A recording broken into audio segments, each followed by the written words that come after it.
Will the pain ever end? Most Jet fans thought the team turned a corner when they snapped their 5-game losing streak against the Houston Texans on Thursday Night Football. However, that was clearly not the case as the team traveled to Glendale, Arizona on Sunday to face off against the Cardinals, and they were blown out by a score of 31-6, with the team most likely out of playoff contention now.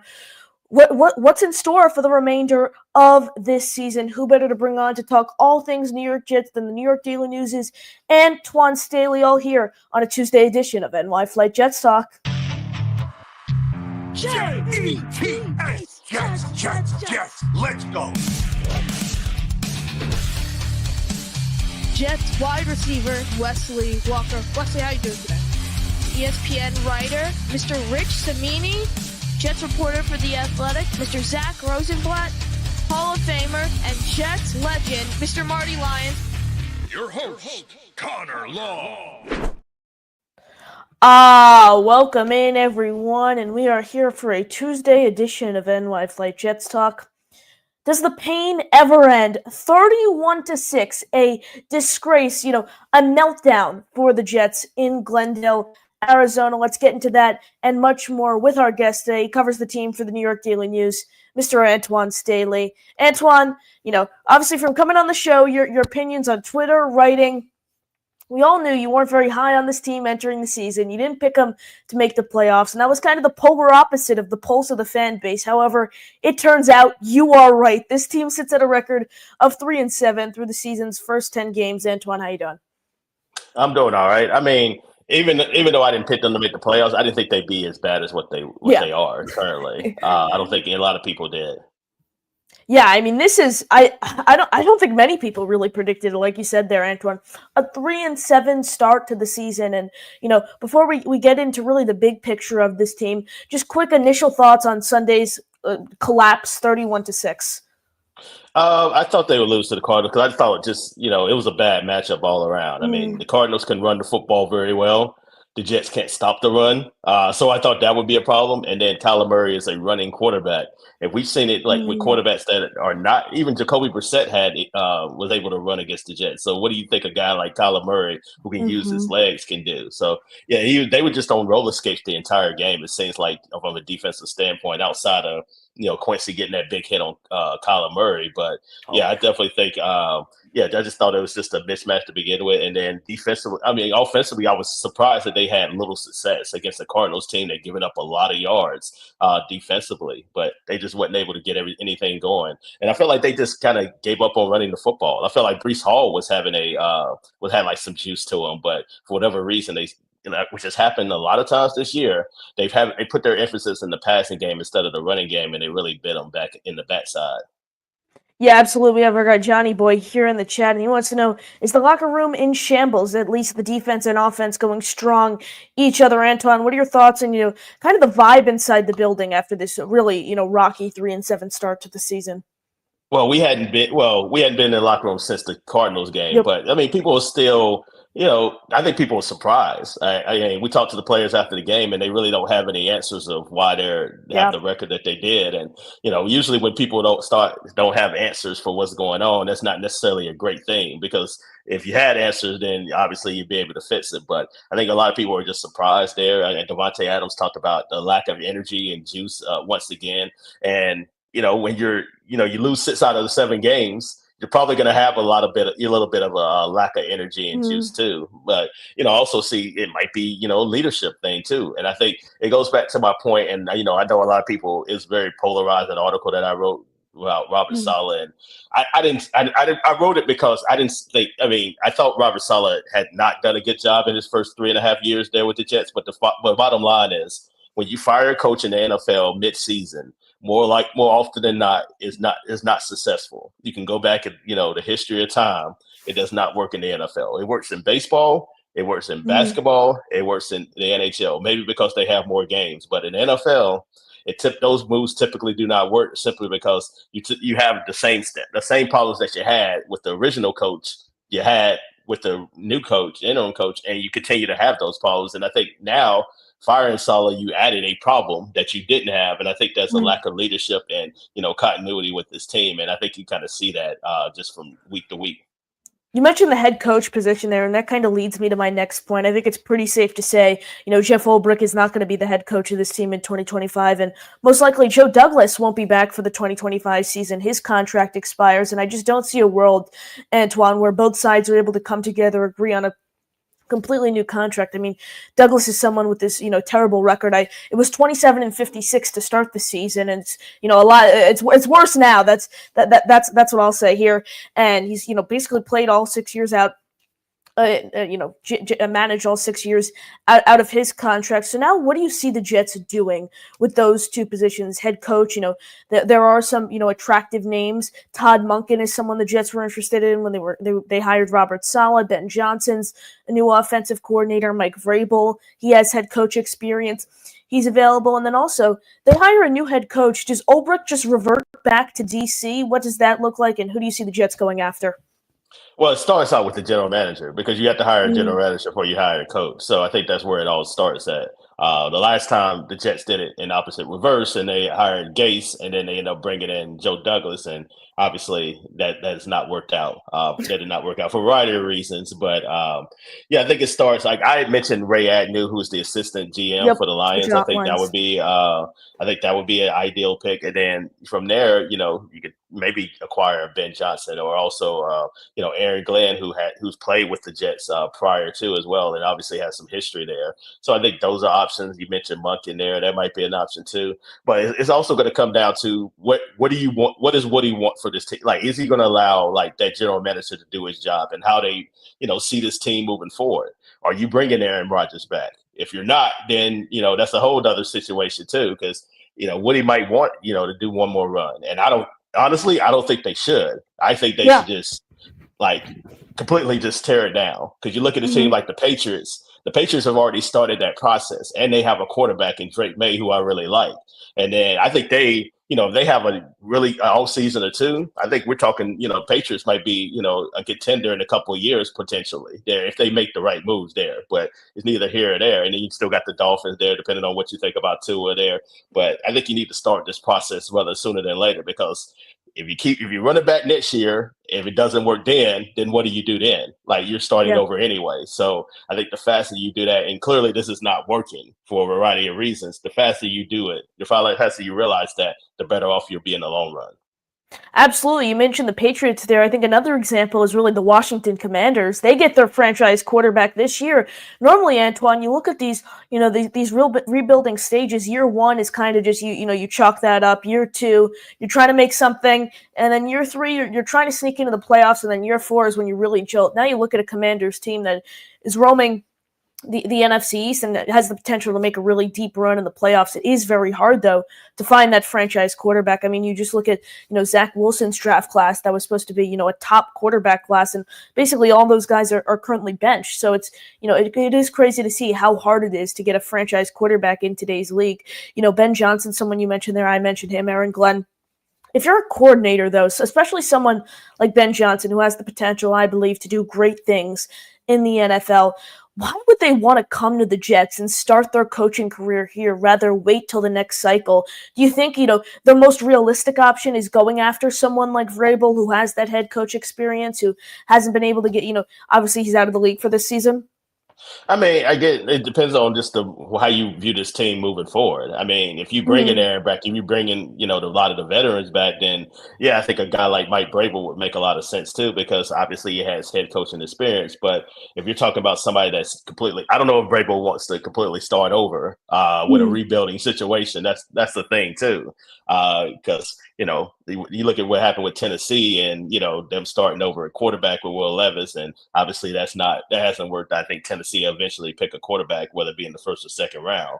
So yeah, I definitely think it just depends on how you viewing this team moving forward. If you keep Aaron, then yeah, I think Mike Vrabel might be an option. Maybe it would be an option. Maybe he wants to would be cool with starting over. But I typically find that veteran coaches do not want to go in that situation. They want to try to get the best situation that you have, and maybe a if they have a quarterback like a Dallas and with Dak or whatever, or another team that might be looking for a coach but have a quarterback in place.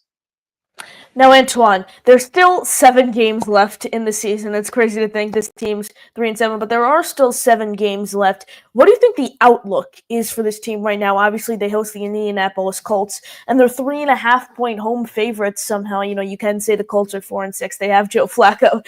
Jets are home, but still, if you take off those 3 points, the Jets would still be half-point favorites, which is crazy to think for a team like this. You have the Colts, then you have the bye week. You have Seattle. What is the outlook for this team for the remainder of the season? I mean, I think, you're looking at anywhere from probably 6 to 8 wins, I think. Wow. The Colts could go either way there. I mean, the Jets were favored against the Cardinals too, by the way. So Oh, that means nothing. I don't know what absolutely Vegas nothing. is think. I guess they think the Jets are going to turn it around at some point, but I think they're going to eventually realize, like, again, like they are who they are. So, but yeah, I think they can beat the Colts. I mean, Yeah. I think obviously stopping the run is going to be an emphasis there with Jonathan Taylor. There, he had a big game against the Bills last week. There, if they can somehow do that, then I think they can have a shot to win. Because obviously Joe Flacco has been a turnover machine at times too. So I think that's first and foremost. If they can't stop the run, then I think it could be a long day as well. But yeah, I think they can win 8 games. I don't see them making the playoffs. Obviously, I don't think Oh, anybody yeah, does at this no. point. They would essentially probably have to win out in order to do so because they lose all the tiebreakers. I mean, they lose a tiebreaker obviously against Denver. They lose they're not. They have 3 AFC wins at the moment. So yeah, I think 6 to 8 wins is probably about the ceiling for this team moving forward, like the rest of the season. Now, Antoine, it's crazy for me right now to ask you a Jets related draft question as we're sitting here on Tuesday, November 12th. I know you already released an article ahead of the Texans game about the outlook for the Jets in the draft. Depending on where they fall, you mentioned that 8-win window. The Jets won 7 games last year. They had the 10th overall pick, traded down to the 11th overall pick. You look at this quarterback class, and it's basically looking like right now. Again, it's insanely early, but it's looking like right now Jets are going to want to try to draft their franchise quarterback next year. Could you see any scenario they win 8 games somehow? They have the 12th overall pick. The top quarterbacks, obviously, Cam Ward, Shedeur Sanders. Those are the 2 guys really leading the class. Could you see any scenario where the Jets might be forced to trade up in the draft to go ahead and try to land that franchise guy? Yeah, because you look at the Yeah. teams that are in the top 10 currently right now. Probably about 6 or 7 of them need quarterbacks right now, or Yeah. could draft a quarterback. Jacksonville probably won't take a quarterback. New England won't take a quarterback there. But you're looking at the Giants; they're going to take a quarterback. I don't know who their coach is going to be, but they're going to take a quarterback. The Raiders, they're probably looking to take a quarterback. The Panthers could go either way. So yeah, you're looking at teams that definitely could take quarterbacks that are in front of you. So I think, Sanders and Ward are probably out of your range, to be honest with you, unless you just lose out. If they Yep. lose out, then yeah, all bets are off then, and maybe they have a Mhm. chance. But I don't think this team is bad enough. As bad as they've been, I don't think they're bad enough to lose out. And I think it's going to be a sense of pride, maybe, with this team. But we'll see. But I think a guy like Garrett Nussmeier from LSU might be in play there, whether it be in the first round, second round range. Drew Allen from Penn State, also Oh, another yep. guy too as well. Yeah, I spoke to Jordan Reed for ESPN, and he kind of highlighted those guys too. But yeah, I agree with him when we talked about this. Like, yeah, Cam Ward and Shedeur Sanders are probably the only 2 quarterbacks, at least right now, that I feel comfortable giving a first round grade on. The other guys are kind of they're good, but I don't, they have some questions, major significant questions that they need to answer or they need to address, coming into the draft. Yeah, we know so much can happen in college football because there are still a few games left, along with the college football playoffs. So it's crazy to think, in 2022, still when the Jets went 7-10, they were playing meaningful games through the end of December. There, they could have went on a run, and then even 2023 last year, they were playing meaningful games. I'd say in the beginning of December, and then Yes. yeah, after So they after lost that, to the yeah, Dolphins. yeah, that 30-0 defeat really dug them in, and that was kind of done. A few questions here from the chat before we wrap. Johnny Boy, can Flash Gordon save the NY Jets? Serious question. Who in the locker room is taking the blame for the bad season so far? Antoine, what do you got? As far as who's taking the blame, I don't know if anybody's necessarily per se taking the blame. I think, or they may just say, they need to play better. I think everybody's just kind of looking at themselves and figuring out what they can do. Obviously, tackling has been an issue all year, and it's kind of reared its head against the Cardinals, where they well, according to Next Gen Stats, they missed 20 tackles. It seemed like they missed about 50 or 100, to be Yep. quite honest with you. But yeah, I mean, nobody played well. So I don't think a lot of people are playing the way that they expect to right now. So I think players are just kind of looking out, trying to do things to get better, and then just trying to get a win. That's basically what it is. Because Exactly. you've lost 6 out of these last 7 games. You don't want to go into the bye week with a sour taste in your mouth, waiting for 2 weeks just to play your next game against Seattle. So yeah, this is very. I think they have to win against the Colts too. I mean, for obvious reasons, not just you talk about playoff Yeah. wise, but just get a morale like just before the bye Yeah. week. Because if you end up losing that and then you're at 8 losses, what's the vibe going to be like coming out the bye week? It's probably not going to be very good. And then it's probably going to be like, okay, we got 6 games left, and you're probably going to see players that looking towards the end of the season. Yeah, Antwan, I don't know if was your first season covering the team in 21 or 22? 22. 22. So you missed the 2021 season. It kind of reminds me of that, what you said there when Ron Middleton stepped in as the interim head coach for a game in week 14 and the team was on this huge losing streak.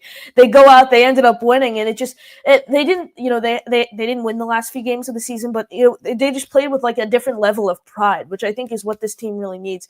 Even if they are eliminated from playoff contention it would most likely be after probably the Seahawks game, right? Just because the way the AFC East is structured, even if the AFC as a whole, if the Jets were to lose this Sunday, their chances would probably be, 1%, where we need that crazy plethora of things to happen, but probably be the Seahawks game where they'd officially get eliminated. So I completely agree with you, finding that morale, finding that pride to play for.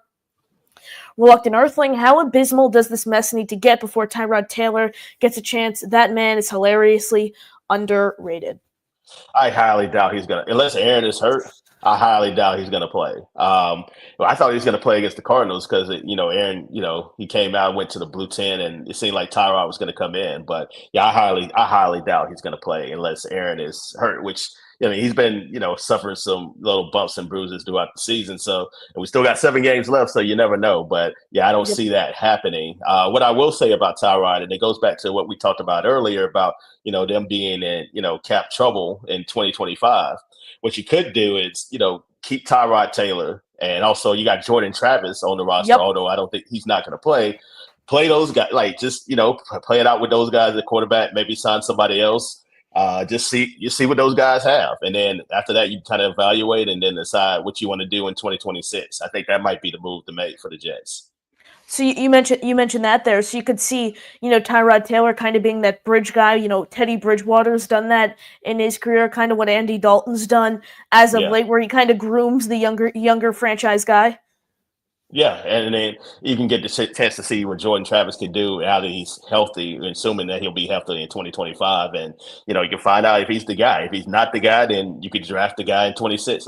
Arch Manning will be available. At least he'll be eligible to come out in 2026. I don't know if he will, considering his uncles both stay in school as seniors. But, we'll see. But, you definitely that's something to think about, too, especially – it allows you to get out the cap situation that you would be in. Everyone smash that like button. Make sure you are subscribed to the channel. Really appreciate all the support. Antwan, thank you so much for joining us here on the show. Any final thoughts? No, you can just find me at Antwan Staley on all social media platforms. Also find my work at nydailynews.com.